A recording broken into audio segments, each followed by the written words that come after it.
ক্ষমা চাই কার কাছে? যদি পাপ হয়ে যায়, অন্যায় হয়ে যায়, ওযু করে জায়নামাজটা বিছিয়ে চোখের পানি ছেড়ে দেন। চোখের পানি চোখ বেয়ে নাকের ডগাবে জমিনে পড়ার আগে ওই অনুতপ্ত বান্দার জীবনের সব গুনাহ মাফ করে দেয় কে? চোখের পানি ছেড়ে আল্লাহরে বলেন, আল্লাহ ومن يغفر الذنوب إلا الله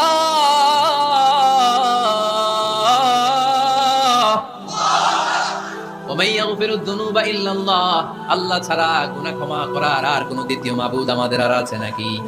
চোখের পানি ছেড়ে দিয়ে আল্লাহরে ডেকে বলেন, আল্লাহ আমি ছাড়া তোমার গোলামের অভাব নাই। অভাব আছে?